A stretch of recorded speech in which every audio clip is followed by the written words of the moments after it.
जी क्या हाल है सारे भाई ठीक ठाक हो। एक नाल जनाब आए तकरीबन कनौले की जी कढ़ने वास्ते 3-4 घंटे हम थ्रैशर इन्हों की फसी रही है इतने तो हुण जा निकली है 2-3 घंटे के बाद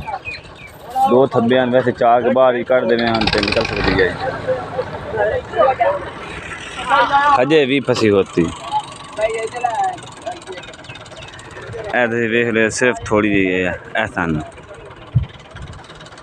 इतने पहले फसी रही है फिर इतने फसी रही है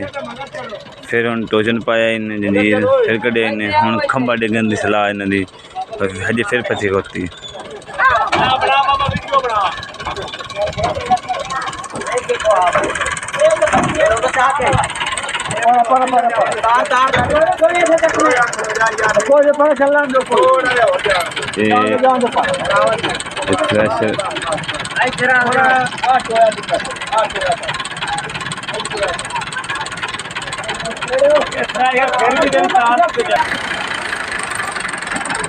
बड़े पुराने बंदे लगे होते हैं जनाब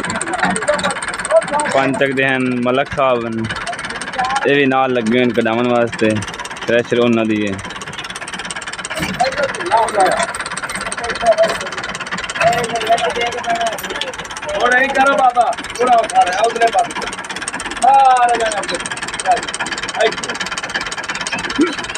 यार एक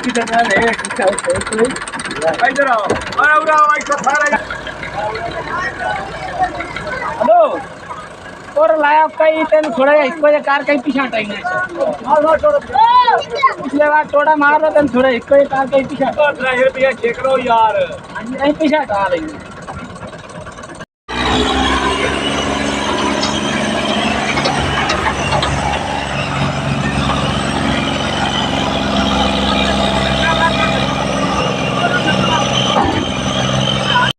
असी इस नतीजे पहुंचे हैं कि 2 हम ट्रैक्टर आ गए इस जगह चढ़ने वास्ते क्योंकि आली भाई इतने आली की वजह तो ट्रैक्टर से थ्रैशर फस जाते हैं उन्हें एक और ट्रैक्टर से पाया उन्हें नाल काट के बाहर निकलेगा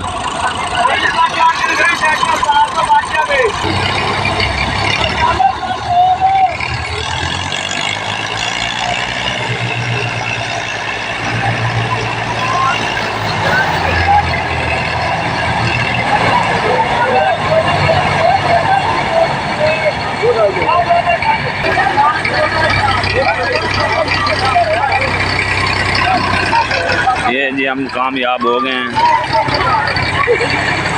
इसको बाहर निकालना है।